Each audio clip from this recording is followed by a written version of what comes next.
Good morning everybody. आज हम बहुपद में जो बहुपद चैप्टर है आपका, उसमें से जो क्वेश्चन लिए जाते हैं उनके बारे में समझा रहे हैं कि किस प्रकार से बहुपद चैप्टर में किस प्रकार के आपके क्वेश्चन पूछे जाएंगे। तो सबसे पहले हम बहुपद के आरोही क्रम की बात करते हैं। तो बहुपद का आरोही क्रम जो है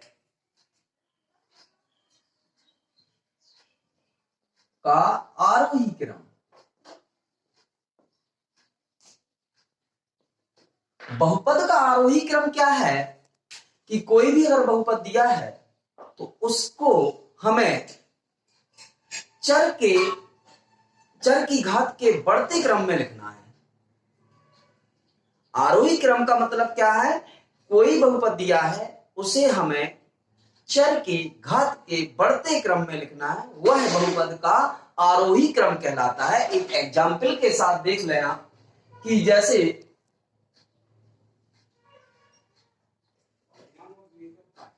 बहुपद 9x³ माइनस 6 प्लस 2x² को आरोही क्रम में लिखो।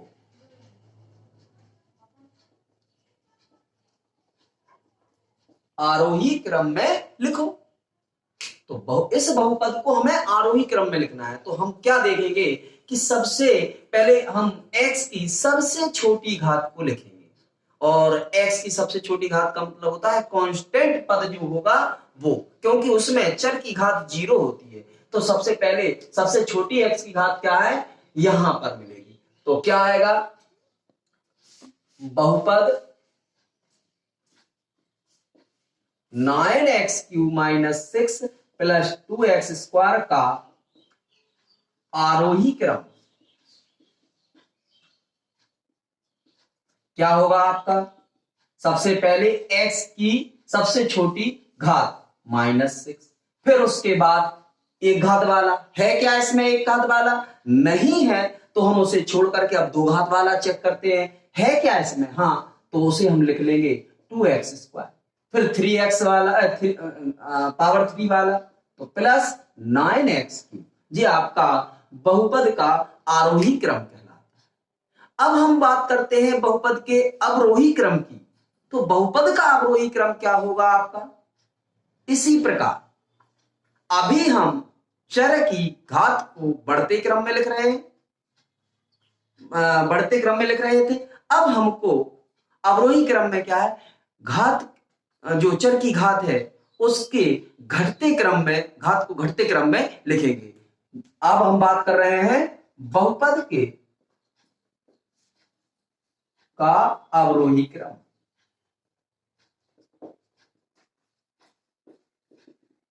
अवरोही क्रम इसी एग्जाम्पल को देख लो।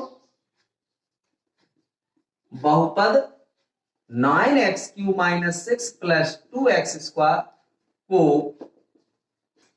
अवरोही क्रम में लिखो। तो अवरोही क्रम में किस प्रकार से लिखेंगे हम? तो सबसे पहले बड़ी घात, बहुपद में चर की जो सबसे बड़ी घात होगी वो पद लिखेंगे हम। तो आरोही क्रम क्या होगा? सबसे बड़ी घात x की 9x की, फिर उससे छोटी प्लस 2x², फिर और उससे छोटी -6। ये आपका होगा। अब हम बात करते हैं, तो बहुपद के आरोही क्रम को समझ गए हम, बहुपद के अवरोही क्रम को समझ गए। अब बात करते हैं बहुपद का मानक रूप क्या होता है। तो बहुपद का मानक रूप क्या होगा आपका? बहुपद को या तो आप अवरोही क्रम में लिख दें या आप आरोही क्रम में लिख दें, किसी एक क्रम में लिख दो तो वो बहुपद का मानक रूप कहलाता है। अब हम बात करें कि किसी भी बहुपद के में मान लो उसकी घात पूछ ले वो कि उसकी घात क्या है, तो बहुपद की घात हम कैसे देखेंगे? तो ध्यान रखो, बहुपद में जो चर की घात अधिकतम होगी वह बहुपद की घात कहलाती है। जैसे इस बहुपद की बात करें हम तो इसमें सबसे ज्यादा घात 3 है, तो बहुपद की घात आपकी क्या होगी? 3।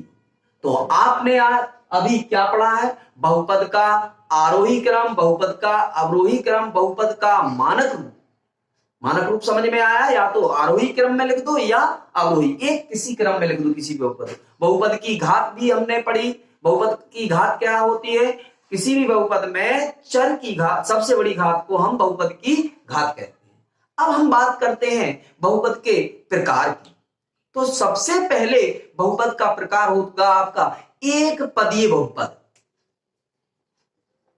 बहुपद का प्रकार,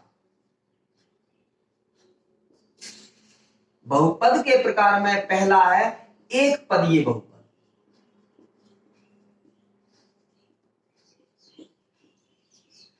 एक पदीय बहुपद क्या होगा आपका? वह बहुपद जिसमें एक पद हो, वह बहुपद जिसमें केवल एक पद हो, वह कहलाता है एक पदीय बहुपद। एग्जाम्पल जैसे 3x, 9x², 5x³ आदि, ये आपके एक पदीय बहुपद है जिसमें केवल एक पद हो। अब आप कहें कि 3 भी है, x भी है, तो बीच में अगर प्लस माइनस नहीं है तो एक ही पद है, गुणा हो या भाग हो, बीच में अगर प्लस माइनस नहीं है तो केवल एक पद कहलाता है, ये एक पदीय बहुपद है। इसी प्रकार हम द्विपदीय बहुपद की बात करें तो द्विपदीय बहुपद क्या होगा?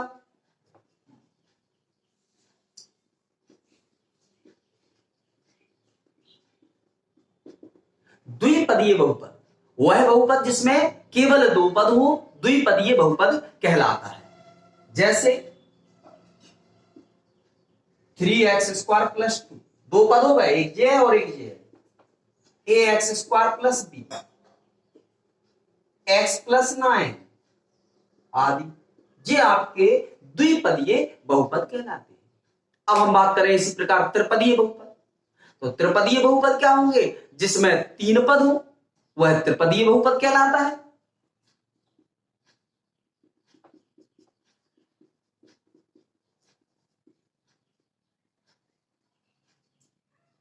वह बहुपद जिसमें 3 पद हो, जैसे ax² + bx + c, x³ - 7x⁵ + 9 आदि। 3 पद होना चाहिए, घात कुछ भी हो, पद 3 होना चाहिए आपका। तो बहुपद के प्रकार में एक पदीय पढ़ा, एक पद, द्विपदीय में 2 पद, त्रिपदीय में 3 पद, इसी प्रकार 4 पदीय में 4 पद, 5 पदीय में 5 पद, आगे चलते जाएंगे। अब हम बात करें कि रैखिक बहुपद क्या होता है। अगला है रैखिक बहुपद। रैखिक बहुपद को हम एक घातीय बहुपद भी कहते हैं। तो रैखिक बहुपद क्या होगा? वह बहुपद जिसमें चर x की घात केवल 1 हो, वह कहलाता है रैखिक बहुपद। क्या कहलाता है? वह बहुपद जिसमें चर की घात केवल 1 हो, वो कहलाता है रैखिक बहुपद, या इसी को कहते हैं एक घातीय बहुपद। तो जैसे एग्जांपल में 3x + 2, 9x आदि, ये चर पे घात अगर 1 है तो उसे हम कहेंगे रैखिक बहुपद या एक घातीय बहुपद। इसी प्रकार अब द्विघातीय बहुपद है। तो द्विघातीय बहुपद में क्या होगा आपका? वह बहुपद जिसमें चर की घात 2 हो, द्विघातीय बहुपद कहलाता है। त्रिघातीय बहुपद का मतलब क्या होगा? वह बहुपद जिसमें चर x की घात 3 हो। इसी प्रकार जितनी घात का हम बहुपद की बात करें तो उसी में हमें यह देखना पड़ेगा कि अगर 5 घातीय की बात करें हम बहुपद में तो 5 घात होनी चाहिए। तो इसी प्रकार हम बहुपद के प्रकार समझ रहे हैं, एक पदीय, द्विपदीय, त्रिपदीय, 4 पदीय, एक घातीय, द्विघातीय, त्रिघातीय, 4 घातीय। एक होता है शून्य पदीय बहुपद। तो शून्य पदीय बहुपद क्या है? वह बहुपद जिसमें चर के सभी गुणांक 0, जो भी है, x की घात 4 है तो उसमें गुणा 0 होना चाहिए, x की घात 5 है तो उसमें भी 0 का गुणा होना चाहिए। तो हम बहुपद में बहुपद के प्रकार पढ़े, बहुपद का मानक रूप पढ़ा, बहुपद का आरोही क्रम और अवरोही क्रम, इससे जो भी इन सभी से संबंधित जो भी क्वेश्चन है अब आप लोग इन्हें सॉल्व कर सकते हैं बुकों से।